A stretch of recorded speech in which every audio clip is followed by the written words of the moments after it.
Bonjour, bonsoir les amis, j'espère que vous allez bien, que vous êtes en forme, que vous avez la pêche. Vidéo où je vais parler de dollars. Alors, regardez ce titre. Sell dollar for everything else is echoing across trading rooms. C'est-à-dire, il faut vendre du dollar à tout prix dans toutes les salles de marché. Quand tu lis ce truc, tu te dis, waouh, c'est bon. Le dollar, il est foutu. Il faut acheter tout sauf le dollar. Et quand tu étudies le graphe de l'euro-dollar, tu t'aperçois qu'il y a un petit rebond. Et tu te dis, mais en fait, les journalistes, notamment, voilà, la Bloomberg, c'est sérieux, quoi, entre guillemets, hein. Tu dis, mais il y a un problème. C'est-à-dire, c'est pas parce que tu as eu un rebond que il faut vendre le dollar, que c'est ce qu'on dit dans toutes les salles de marché, etc. Et vous voyez un petit peu l'exagération de ce type de journal et l'importance pour nous d'avoir notre propre méthode et d'être indépendant. Donc, ici, je vais revenir rapidement sur cet article et vous voyez là, ils disent voilà, les devises qui ont beaucoup progressé par rapport au dollar. On a la couronne norvégienne, le GBP, le dollar canadien, l'euro, Danemark, voilà. Donc ça, c'est un petit peu la couronne danoise et ils disent voilà, le dollar is falling behind returns from emerging equities, c'est-à-dire qu'effectivement toutes les comment dirais-je les actions des pays émergents ou les indices des pays émergents sont en train de progresser. Ils disent voilà, c'est une meilleure place parce qu'il y a quand même un certain doute par rapport au dollar. Mais pour moi, c'est beaucoup de blabla. Ce qui va nous intéresser aujourd'hui, c'est alors le Nasdaq, et je vais revenir dessus en daily, d'accord? C'est ça. C'est cette forte baisse qu'on a eue hier. Ici, en pré-market, ça va ouvrir plus bas, d'accord?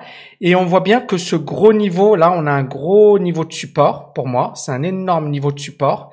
Et cet énorme niveau de support, donc un support, c'est un niveau sur lequel le marché, il s'est posé à plusieurs reprises.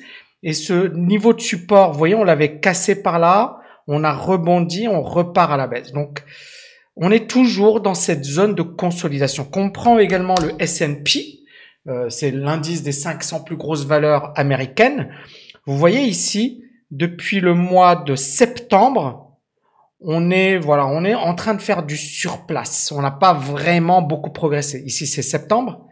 Et là, vous voyez, on a progressé de 2,35%. Ce qui est pas beaucoup, en 4 mois et demi. C'est pas énorme.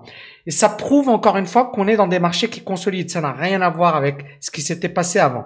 On va prendre un graphique weekly.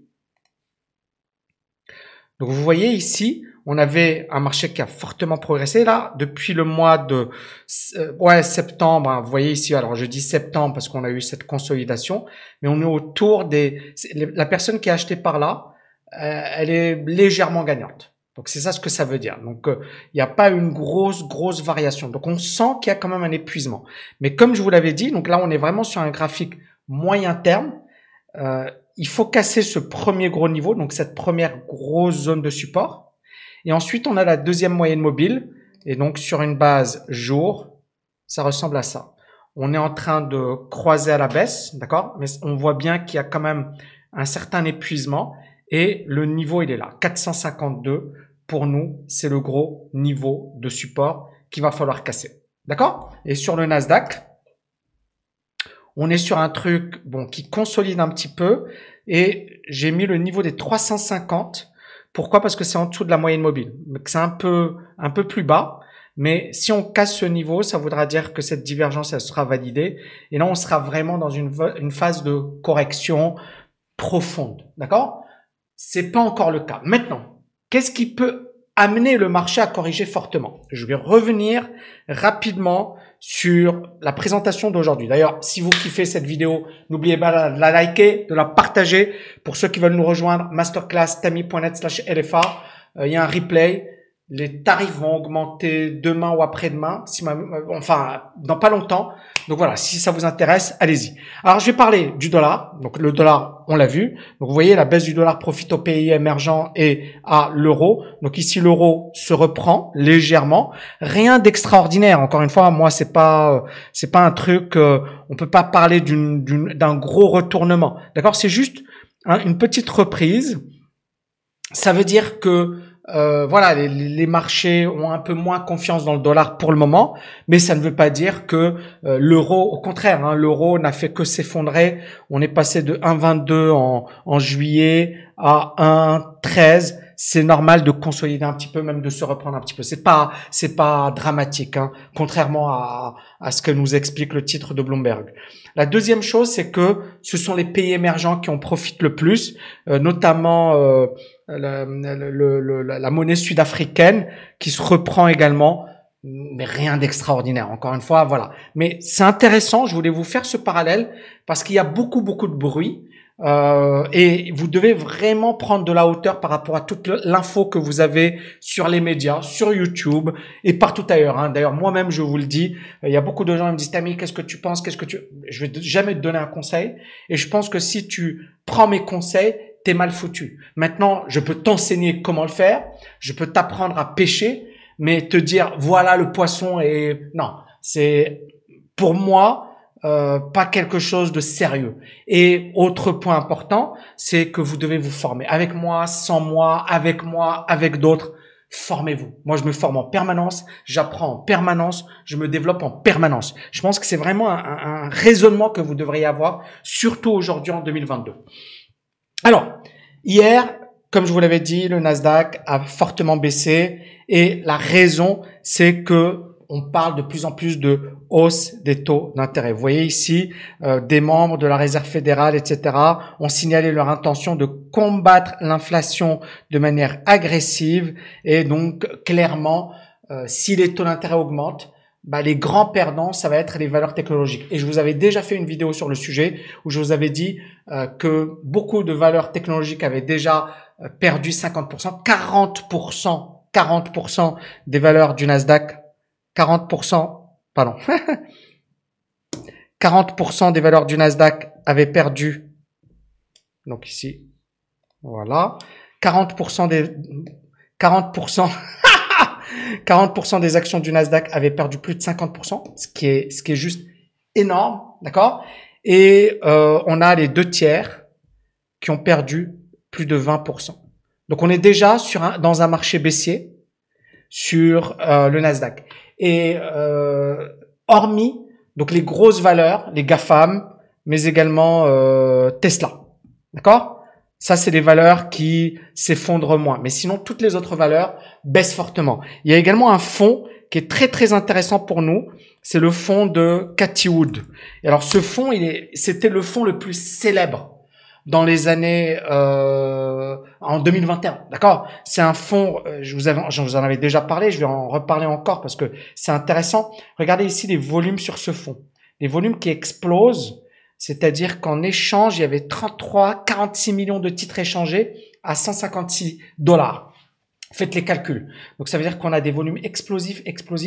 Là, vous voyez ici, sur les plus hauts, on est sur des volume de 103 millions de titres échangés. Donc c'est juste incroyable. Et puis ensuite, ça s'est effondré. Donc depuis les plus hauts, ça s'est effondré, 50%. Et pourquoi c'est intéressant? Parce que en fait, Cathie Wood, elle a beaucoup investi, elle a beaucoup gagné ici, parce qu'elle a eu le flair, elle a travaillé les valeurs technologiques, etc. Puis ici, elle a beaucoup investi sur des cryptos, sur des Tesla, sur des Square, sur des valeurs chinoises.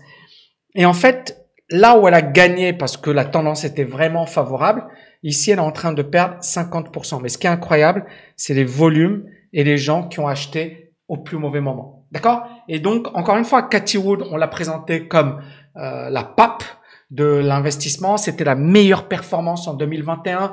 Tout le monde disait qu'elle était géniale, qu'elle était extraordinaire, c'était la plus belle, la plus forte. C'est les Américains. Hein. Les Américains, dès que tu gagnes, t'es Dieu. Dès que tu perds, c'est bon. Mais c'est intéressant. Et donc, tout le monde lui a fait de la pub comme pas possible. Ici, son fonds, elle a gagné, elle s'est gavée comme pas possible parce qu'elle gagne des frais de gestion. Donc, ça veut dire, plus il y a de transactions, plus elle gagne. Elle s'en fiche que ça monte, que ça baisse parce qu'elle gagne ce que l'on appelle des frais de gestion. C'est pour ça les gestionnaires, en fait, ok, ils peuvent être contents parce que si leur fonds performe bien, génial. Mais d'un autre côté, en fait, le plus important pour eux, c'est qu'il y ait des volumes. D'accord? C'est que toi, tu investisses, que tu dépenses de l'argent. C'est ça ce qu'ils veulent. Et donc, vous devez être vraiment autonome. Et donc, comprendre pourquoi vous investissez, est-ce que ça vaut le coup d'investir ou pas? Tout ça, vous devez être capable de le faire par vous-même. Donc, ici, on a donc cette rumeur, ou du moins, non, les gouverneurs de plusieurs banques centrales régionales aux États-Unis qui disent on peut relever les taux dès le mois de mars parce que les pressions de prix sont importantes et parce qu'il faut maîtriser tout ça. Et donc, on va avoir les résultats. Alors, demain, on va avoir les résultats. Aujourd'hui, pardon, on va avoir les résultats de pas mal de banques, Wells Fargo, Citigroup, JP Morgan, très très important, d'accord. Mais toujours est-il que on voit bien qu'il y a une fébrilité. On voit bien que les marchés commencent à devenir de plus en plus fragiles. Et on voit bien que 2022, ça va être les montagnes russes. Et je vais vous expliquer juste après pourquoi.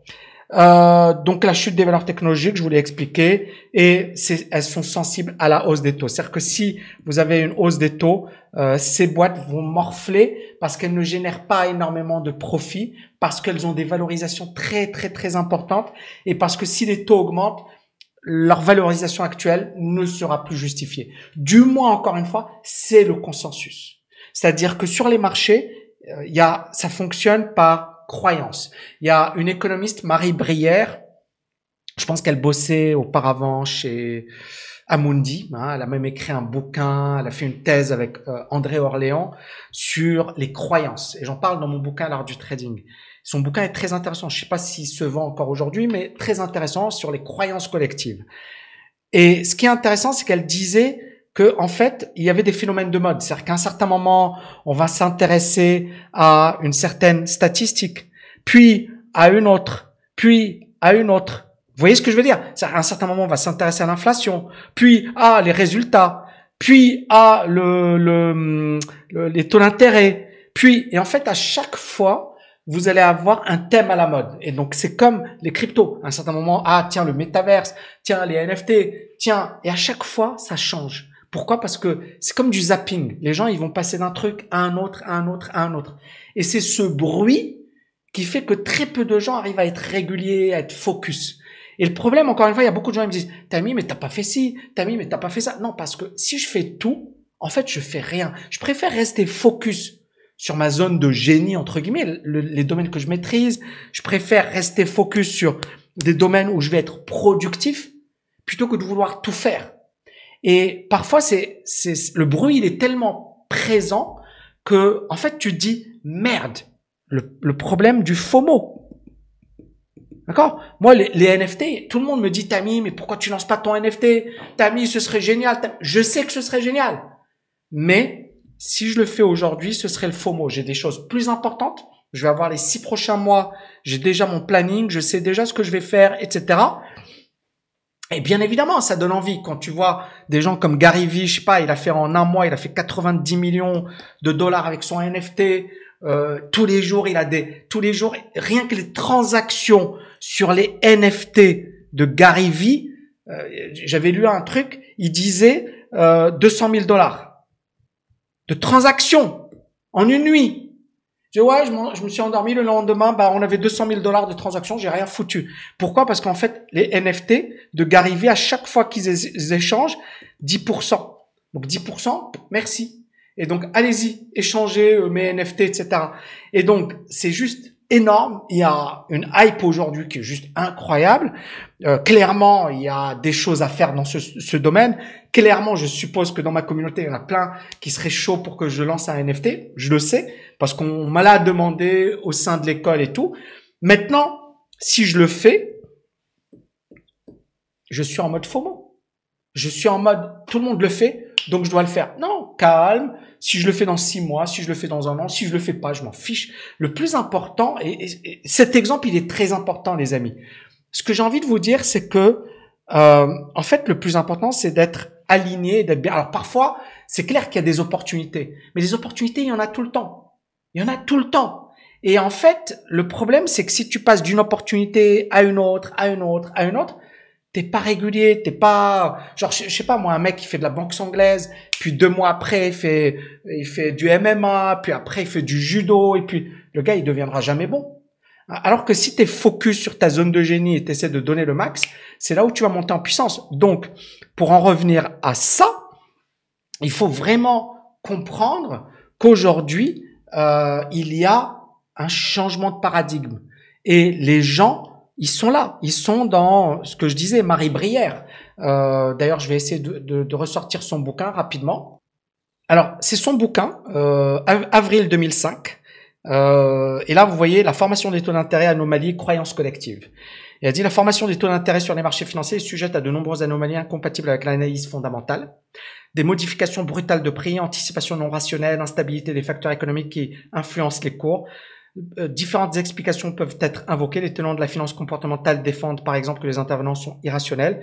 L'ouvrage propose, et donc ici en fait l'idée c'est de montrer que là c'est logique d'être rationnel. C'est-à-dire que la finance comportementale, très intéressant. Finance comportementale nous explique qu'on a des biais psychologiques, on est soumis à des biais psychologiques. Ça veut dire que à un certain moment on va voilà avoir un excès de confiance, ou on va se focaliser sur voilà, ce qui brille, etc. Et la théorie des comment dirais-je, des conventions, elle explique que les bulles peuvent être rationnelles. Et c'est un petit peu Keynes. C'est-à-dire que on va acheter quelque chose parce que tout le monde va l'acheter. On va pas l'acheter parce qu'on considère que fondamentalement ça vaut le coup. Non, on va l'acheter parce que tout le monde va l'acheter. C'est un excellent bouquin. D'ailleurs, c'est sa thèse qu'elle a rédigée, voilà, sous forme de bouquin. Très très bon bouquin. Je l'avais lu il y a très très longtemps et je pense que ça reste d'actualité. Alors, je continue. Donc ici, on est effectivement voilà dans ce phénomène de mode. Alors, ce qui est intéressant, c'est que l'inflation aujourd'hui, elle est à son plus haut niveau depuis 1982. Alors là, ce graphe, je l'ai pris du Wall Street Journal. Il est juste magnifique. Il est juste magnifique. Pourquoi? Là, on voit la crise du pétrole, années 70 jusqu'à 80. Vous voyez ici, là, l'inflation était vraiment très élevée. On était à 14,8%. La révolution iranienne, et donc voilà, il y a eu les pays de l'OPEP qui ont fermé les vannes, qui ont dit voilà, on va commencer à rationner l'offre, etc. Et donc, et puis bien évidemment, une situation de stagflation, c'est-à-dire l'économie qui a commencé à ralentir, et donc ça a propulsé les prix du pétrole à la hausse. Et donc là, on a eu ce que l'on appelle une hausse des taux d'intérêt. Là, les années 90, vous voyez, l'Irak qui envahit le Koweït, et puis ensuite les États-Unis qui arrivent avec les pays alliés. Et donc c'est intéressant parce que pendant toute cette période, on voit que les prix du pétrole n'ont pas augmenté, ou alors pardon, désolé, hein, il y a eu une flambée par là, puis là ça baisse, mais ça c'est la crise des subprimes. Mais ce qui est intéressant ici, c'est ça. C'est le niveau actuel, d'accord? Là, c'était 5,6% durant la crise financière, l'inflation. Là, on a une inflation de 7%. Ça, c'était 2008, d'accord? Avec des prix du pétrole historiques, hein, je reviens dessus, vous allez voir. Donc, on va prendre ça, on va prendre, voilà. On va prendre le pétrole. OK. Et je vais prendre un graphique mensuel. Voilà. Donc ici, vous voyez, ça c'est la crise des subprimes, mais elle avait déjà démarré, mais les prix du pétrole avaient flambé par là. Vous voyez, les prix du pétrole avaient flambé, ils étaient passés de 55 à 150 $. C'était juste énorme.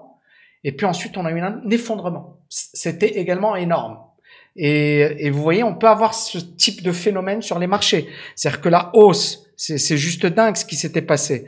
On avait progressé de 170%, d'accord, entre janvier 2007 et juillet 2008. En un an et demi, 160% sur le pétrole.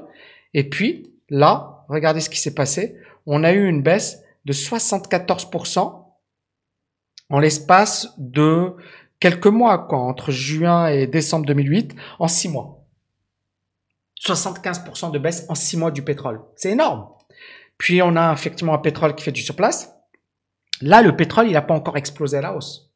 Donc, on a une inflation qui est encore plus élevé, on revient ici, qui est encore plus élevé qu'en 2008, vous voyez ici, ça c'est 2008, donc vous commencez à comprendre pourquoi je vous ai fait ce graphique. Donc ici l'inflation en 2008, l'inflation actuelle elle est supérieure, donc ici c'était 5,6%, là on est à 7%, c'est-à-dire le plus haut niveau depuis 1982, sachant que le pétrole, il est là. Donc imaginez un pétrole qui flambe à 100, 150. Et ce n'est pas impossible. Ça ne veut pas dire que ça va arriver. Ça veut dire que vu la configuration actuelle du marché, ce n'est pas impossible. Ce qui va provoquer une baisse du pétrole, c'est clairement une crise économique, un ralentissement de la croissance, quelque chose qui va vraiment... Mais dans la configuration actuelle, tant qu'il n'y a pas un choc, le pétrole, il a de fortes chances de continuer sa progression. Maintenant, encore une fois, n'achetez pas parce que j'ai dit ça. Ne vendez pas parce que j'ai dit ça. Débrouillez-vous, d'accord? Vous êtes majeur et vacciné. Mais moi, je vous dis, voilà, comment les choses peuvent évoluer. On verra comment ça va, ce que ça va donner. Mais, pourquoi je vous en parle? Parce qu'encore une fois, on parle de l'inflation. Donc, imaginons le pétrole continue de flamber. Vous pensez que l'inflation va augmenter ou elle va diminuer? Bon, pas la peine que je vous donne ma réponse. Je pense que vous l'avez. Dernier point, électricité de France, EDF. Il y a beaucoup de gens qui me disent « Tami, tu parles pas trop des actions françaises ?» Eh ben, j'en parle. EDF qui a perdu 20%. Pourquoi? Parce que le gouvernement français a confirmé son intention de l'obliger à vendre davantage d'électricité à un prix plus bas. Alors, bien sûr, c'est très bien pour l'État, pour le grand public, c'est très bien également pour les élections, les amis. Oui, en avril, il y a les élections, donc il y a ce que l'on appelle des cadeaux. Donc, cadeaux, on baisse. Donc, non, c'est trop marrant ça. Donc, cadeau, l'électricité ne va pas flamber. Alors, je sais que je vais me faire massacrer avec ça, avec ce que je suis en train de dire, mais j'en avais déjà parlé, on a ce que l'on appelle les cycles économiques. C'est-à-dire qu'à la fin d'un mandat, par exemple, si le mandat il dure 5 ans ou 4 ans, d'accord? Tu as en début de mandat, on a des politiques restrictives. C'est-à-dire, oui, les anciens, c'était des méchants, ils ont mal géré le pays. Nous, on reprend les choses en main. Ce qu'on appelle des politiques restrictives. Alors, toutes les réformes, s'il faut augmenter les impôts, s'il faut diminuer... Bref, on va essayer d'être extrêmement strict dès qu'on arrive au pouvoir. Et à la fin du mandat, d'accord, pour se faire réélire, on va faire ce que l'on appelle des cadeaux. Pourquoi? Parce que il y a les élections qui s'approchent. L'idée, c'est de calmer le jeu. Donc, on va faire le maximum de cadeaux pour que les gens ne disent rien. Et c'est de bonne guerre. Si, je sais pas moi, t'es en pole position, est-ce que tu vas faire des cadeaux aux autres? Non. Voilà. Et encore une fois, c'est pas politique ce que je dis. C'est juste que dans tous les pays, il y a ce que l'on appelle les cycles politico-économiques. C'est-à-dire qu'à la fin d'un mandat, il y a Cleveland Prescott, il y a pas mal, il y a Lucas, il y a comment il s'appelle, la théorie des choix publics, Buchanan et Tulloch. Et ils expliquent ça de manière géniale, c'est-à-dire que tu as un cycle économique et politique. Et donc début de mandat, fin de mandat. Début de mandat, on est strict, on fait ce qu'il faut, etc. À la fin du mandat, on distribue, on donne plein de cadeaux et c'est le but. Donc là, EDF, c'est clairement un beau cadeau. Maintenant, EDF, cette mesure, elle pourrait faire perdre 7,7 milliards d'euros à EDF et ça permet de comprendre la forte baisse d'EDF. Et vous voyez ici, je partage avec vous un article des Échos, prix de l'électricité, EDF plonge en bourse après les annonces du gouvernement. Donc le gouvernement contraint EDF à vendre un volume plus important d'électricité bon marché à ses concurrents afin de limiter la hausse des tarifs le mois prochain. Cette mesure amputera les bénéfices de l'électricien français de 8 milliards d'euros à la mi-journée. Le titre perdait 16%. Voilà, ça s'effondre. Impact sur les bénéfices. Probable augmentation de capital, blablabla, tout ça c'est pas intéressant.